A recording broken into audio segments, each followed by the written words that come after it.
Episode ke-318. Tiba-tiba, bebatuan beterbangan ke segala arah.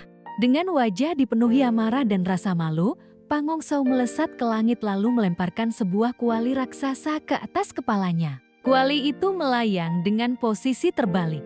Seketika, pasir, bebatuan, pilar-pilar patah, pagar yang runtuh, hingga puing-puing istana tersedot ke dalamnya. Dari dalam kuali berkobar lautan api sejati yang begitu mengerikan. Apapun yang masuk langsung berubah menjadi abu.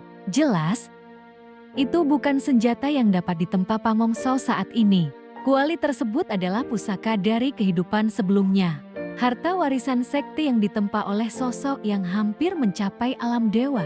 Karena kultivasinya masih terbatas, Pangongsau hanya mampu mengeluarkan sebagian kecil dari kekuatan aslinya. Hal yang sama juga berlaku bagi Kinmu. Pedang Kerfri miliknya merupakan pedang surgawi yang luar biasa. Tetapi dengan kekuatannya sekarang, ia baru bisa memanfaatkan ketajamannya.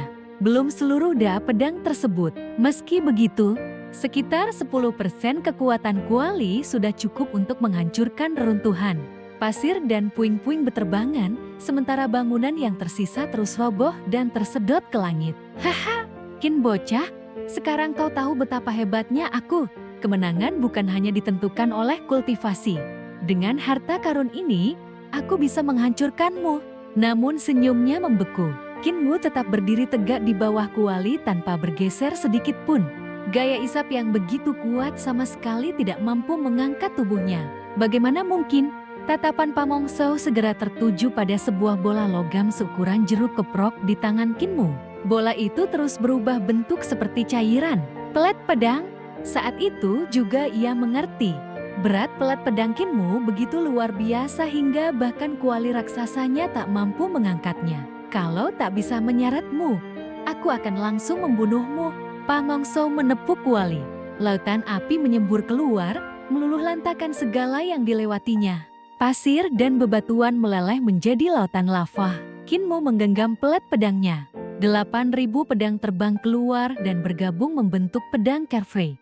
Dengan kedua tangan menggenggam gagangnya, ia membelah lautan api menjadi dua. Kemanapun cahaya pedangnya lewat, api langsung padam.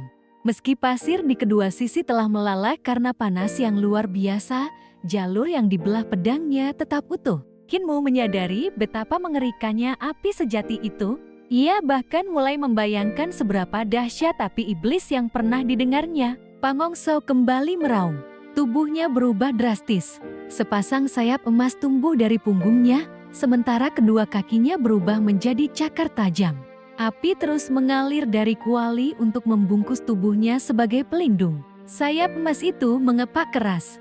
Ribuan bulu tajam melesat seperti hujan pedang. Disertai angin dan petir yang mengoyak langit, Kinmu hanya menyilangkan kedua tangannya. Pedang Kerfri langsung terurai menjadi 8.000 pedang terbang yang berubah menjadi sungai pedang raksasa dan menerjang Pangongsau. Dentangan senjata menggema tanpa henti.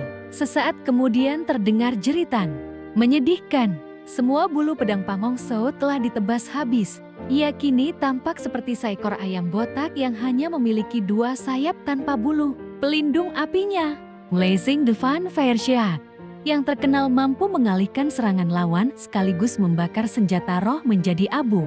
Ternyata berhasil ditembus Kinmu begitu saja. Dia bahkan mampu menembus pelindung apiku. Aku benar-benar bukan tandingannya. Begitu menyadarinya, Pangongsau langsung memilih kabur. Ia membalikan kuali ke tanah dan berniat menyelam ke bawah pasir. Namun Kinmu lebih cepat. Ia meraih kaki kuali, mengangkatnya sambil tersenyum. Grandmaster, mau kemana? Pangongsau berubah menjadi cahaya hitam dan meluncur di bawah pasir. Kinmu melempar kuali itu ke samping. Lalu tubuhnya ikut berubah menjadi bayangan dan mengejar melalui bawah tanah. Tak lama kemudian, keduanya menerobos keluar dari pasir beberapa kilometer jauhnya.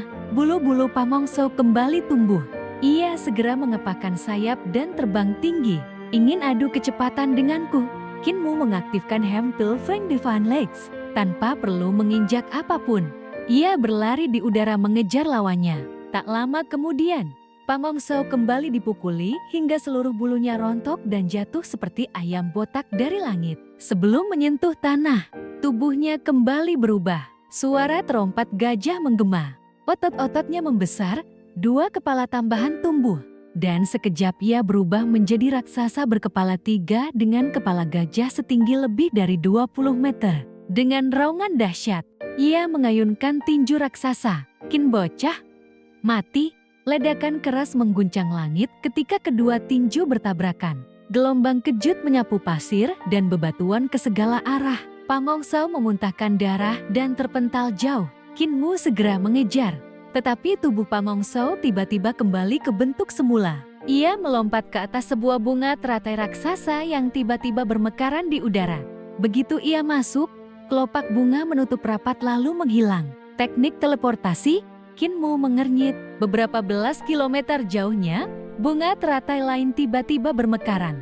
Tanpa ragu Kin Mu melesat. Sambil berlari, ia melepaskan pelat pedangnya.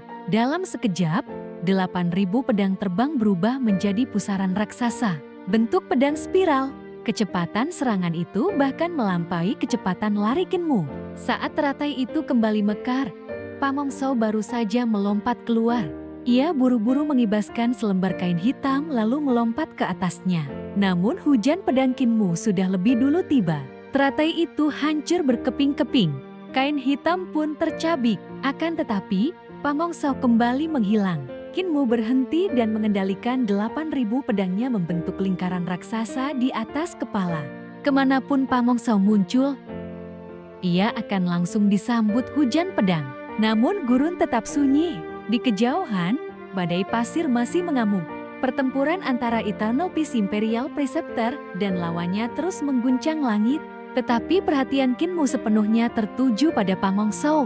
Ia menghentakkan kaki ke tanah. Pasir segera berkumpul membentuk sosok manusia kecil. Dari mana dia pergi? Tanya Kin Mu.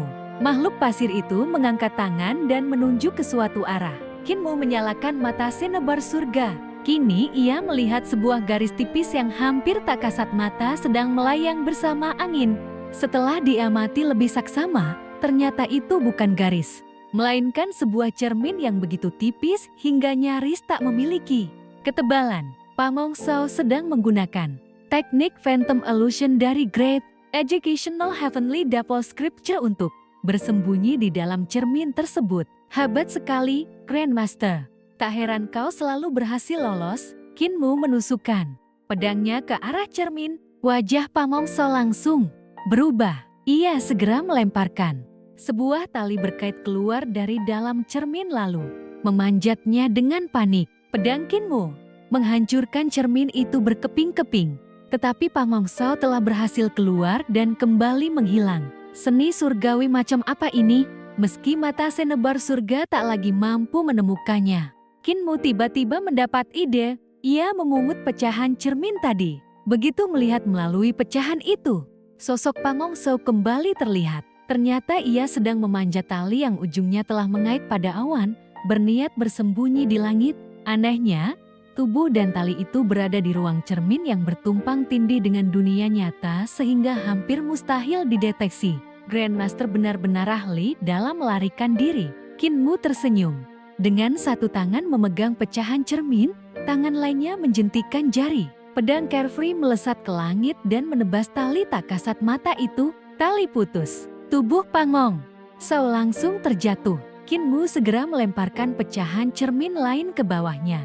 Dengan bunyi keras, Pamong Sao justru jatuh masuk ke dalam cermin itu.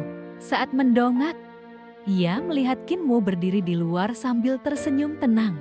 Grandmaster, ujar Kin Mu, sekarang, bisakah kita berbicara?